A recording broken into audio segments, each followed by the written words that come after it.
Hello and welcome to the show. On this week's Downhill Chaos, it is the turn of the muscle cars, and we start with a Dominator. This one's got sort of a couple of visual upgrades. I think it's got a front lip kind of thing and a rear spoiler going on. And I changed the colour of the stripe because the car looks very, very odd in orange and blue. It didn't quite work. So yeah, other than that though, it's still completely stock all engine, power, suspension wise, and all of that. Dominator is a car that I was interested to see how it would do here. Dominator is a very, very fast car. This regularly scares like the sports cars. In fact, I'm pretty sure this has got like higher top speed than my Feltzer and quite a few of my sports cars. It's a really very, very quick car on the tarmac, of course. So I was interested to see how it would fare down the mountain. It's rather different tackling the downhill chaos route than any other road. Of course, this is a big muscle car with, I would imagine, quite a lot of power. So it is traction might struggle with that on the dirt. However, on the first run, things were going pretty smoothly up until almost lost it on that jump. Just about got away with it, but in doing so, we ended up running wide. Ended up out of position for the next corner, and we go soaring off down the mountain. The brakes, though, were very good, as you can see. It got stopped rather quickly, which did surprise me. First corner here is always a little bit tricky. Every vehicle can have problems getting stopped into that first corner, and the speed of the Dominator was proving a little bit problematic as I tried to take a little bit too much of it through this first section. As I've said many times, the opening section here is by far the hardest section of the track. We've now lost pretty much every body panel imaginable from that crash. I think everything is gone on the car. The first section is very, very tough. It is very narrow, it is very bumpy, and you want to take more speed through it than you really should. The amount of times I've done that as well is rather annoying. Every time if you ride a bit wide and you hit that rock, you are going to be in trouble. You can sometimes very occasionally get away with it. This time I didn't, and now I've got my car stuck and can't try to rescue it. On the whole though, the Dominator was pretty easy to drive. There were a few stupid mistakes from me as we go for a front flip, and then wait for it, the AI goes for a surf on the bonnet. If only they had stayed on the bonnet as it kept going, that would have been incredible. Unfortunately they jumped off, but that's probably my favourite of the fails, that one. But yeah, as I said, Dominator really not very hard to drive down here. It is a very quick car, and it is easy to kind of get carried away a little bit in the first section and some of the later sections as well, where you want to take a little bit more speed than you really should be doing. Yes, you can land a bit awkwardly on the jumps. You'll see I'm being a bit more cautious here, as it's easy to soar off into the distance with a car that's got this much acceleration. Also, a lot of fire comes out of the back of this car. I can't remember if I changed the exhaust or not. I might have done, but lots of fire come out the back of this car. Yeah, on the whole though, it's really not that bad. Yes, it's a road car, it might get bumped around a little bit. It's certainly not as bad as some of the other vehicles, because I think anyway, because this is a bit heavier, like with all the muscle cars, they are a bit heavier. So yeah, it's kind of a factor that shouldn't really come into consideration when you talk about rallying, but in GTA it is a big thing, it seems anyway, the weight of the vehicle. It just stops it getting pinged around kind of uncontrollably over the bumps. And yeah, it was really a very, very straightforward car to drive. Had a bit of an awkward landing on that jump. You want to be going fast enough to clear. I can't really explain it. This camera angle doesn't show it very well, but you want to be going fast enough, as there's a bit of the thing that slopes downwards, a bit of the mountain that slopes downwards on that landing, that if you can go fast enough you can clear, you can get a very smooth landing, whereas on that one there I bumped the front a little bit. However, again, it's just not particularly hard to drive. I mean, you've got to be a little bit careful of that bump there that caused a big problem for the Dominator. I don't think I've seen that bump do that sort of thing to a car before, but yeah, on the whole, Dominator got to the bottom of the mountain on its fourth or fifth attempt, I think. Yeah, it was it was a lovely car to drive. I mean, there's always the difficulty of a road car on a bumpy course, but no, it was one of the easier road cars I have had to drive. Up next, we have the Buccaneer, which is a Pontiac GTO, pretty much. This one, I was expecting this one to be a bit trickier to drive, as you know, it's a more of a classic muscle car. I was expecting maybe the brakes weren't going to be as good. it should, in theory, be rather heavy, so it shouldn't stop very well, it shouldn't turn very well. So yeah, I thought this one here would be a bit of a challenge. I'm also using what vehicles I could find that had spawned at the time. This is one of the downsides of doing this is rather luck as to what I find around when I'm trying to go and do these videos. The Buccaneer, though, again, this is another car that was pretty damn good. That I really didn't expect it to be as good as it was.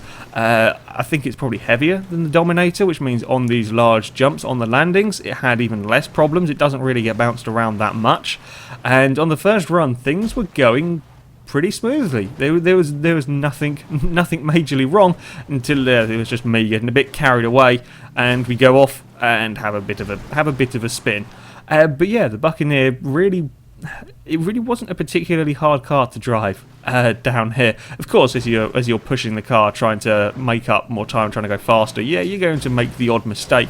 And on the first section, that's a rather common thing to do. I just tried to carry a bit too much speed, hit a bump a little bit wrong, and did a rather spectacular flip on that one. And again, we're running a little bit too wide. Just you can get away with it, but yeah, you really don't want to be doing it. In the end, though, it screws me up further down the course, and we go for a tumble, and off the side of the mountain we go. Yeah, it's inevitable, even with the easiest of cars, when you are trying to get faster and faster times. You know, mistakes will creep in. On the most part, though, there was nothing really sort of majorly wrong, majorly criticisable, whatever. My brain just gave up trying to think of the rest of that sentence. There was nothing really wrong with the Buccaneer. There's nothing I could sit there and say that, you know, I'd rather have better brakes or better turning. It was really pretty damn good. Overall, the thing that it really lacks as we move on to the fastest run is it's just not quite got the acceleration or the speed of some of the other cars like the Voltic or the Adder. The sort of the road cars that we've had go down here. Of course, it's never going to.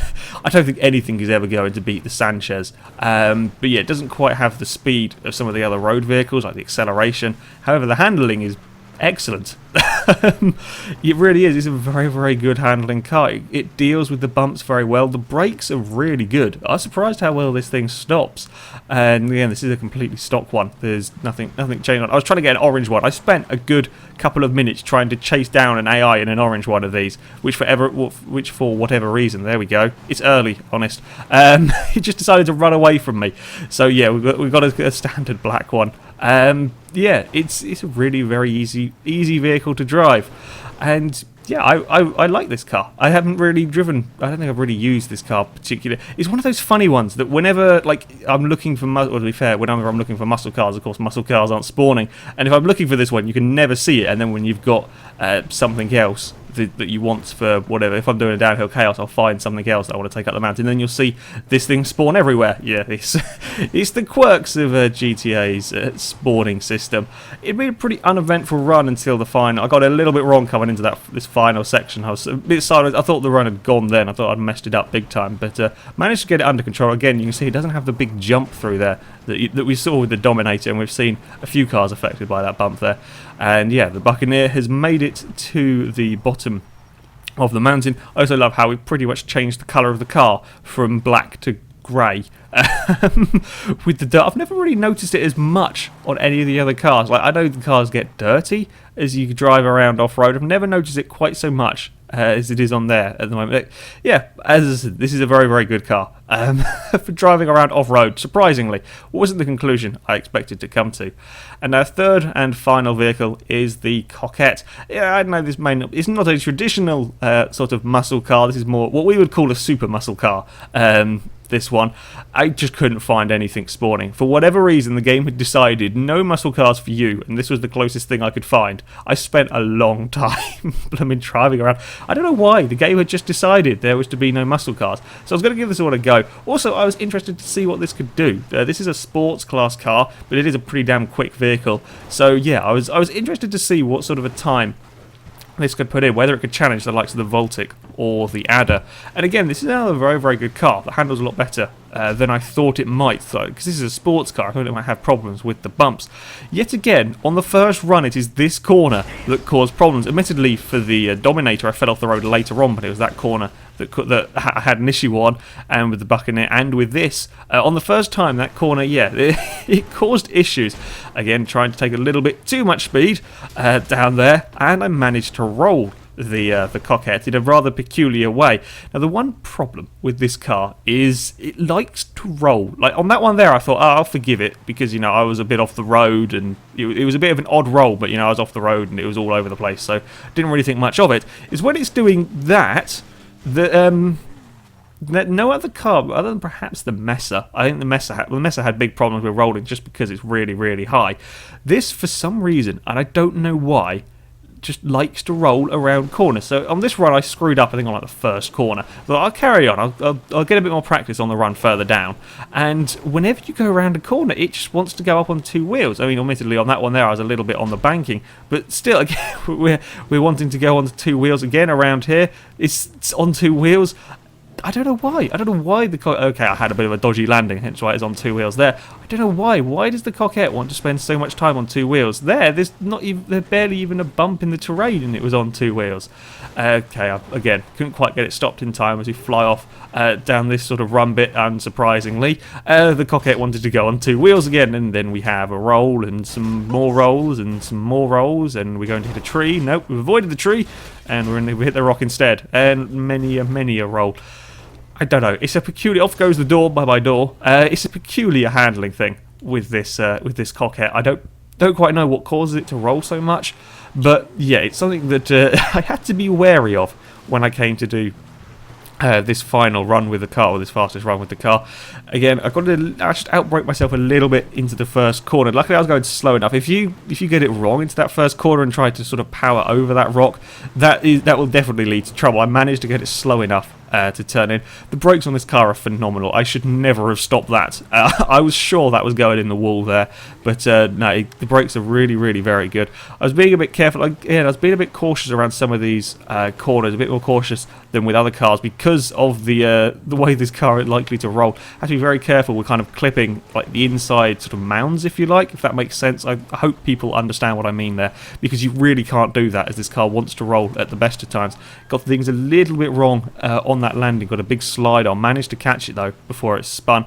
Again, being a bit careful on that one, I just opted to almost jump the corner rather than try and risk going around it and rolling the car. That's how I want to get the landing for that jump. If you get the landing smoothly like that, you can carry quite a lot of speed through there. Again, it's jumping around a little bit of oversteer with this car. Again, got a bit of a bounce on the landing, managed to keep it under control. Very scared of doing this bit, as you can see on the left hand side, very, very kind of hilly. Didn't want to clip that with any parts of my car, as again I was expecting to have problems with it rolling.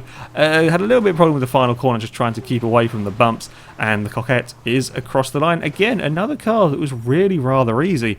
Yeah, it's a sports car and it can have some issues with the bumps. It can get pinged around a little bit. Nowhere near as bad as some of the other cars that we've had down here. The Voltic springs to mind, and this does have very, very large amounts of grip. Yeah, again, all of these muscle cars, or this super muscle car, have been very easy to drive down. Probably the quickest episode to film ever. So for the times, the Coquette goes into 7th place with an impressive 1:26 dead. Not quite as quick as the Adder, however, it goes faster than the Z-Type, faster than the Voltic. That also put into context just how quick that Z-Type's time was down the mountain. The Buccaneer goes into 14th place. Again, another very, very good time for that car. I was expecting that to be a lot slower. 1:30.7 goes quicker than the BF Injection, and not that far behind a Sultan. Yeah, the Buccaneer, that really surprised me quite how quickly that got down the mountain. And the Dominator, not much further down the leaderboard, 1:31.9. It splits the two police cars.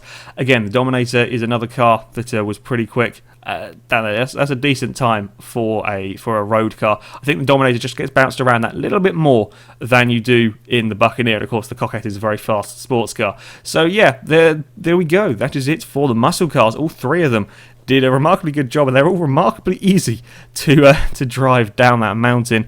However, that is it for this video, guys, so thank you very much for watching. We may well come back to muscle cars again at a later date when I can find the cars that I want to do yeah, to go down the mountain just because of the way that the cars spawn. So yeah, don't worry if your favourite muscle car hasn't been in this video. We may well come back to them at a later date. Next week, we're going to be doing some silly vehicles next week. So yeah, that should be fun and probably infuriating for me. But, oh well, we will give it a go. We will see what happens. But anyway, that is it for today. So thank you very much for watching. And until next time, goodbye.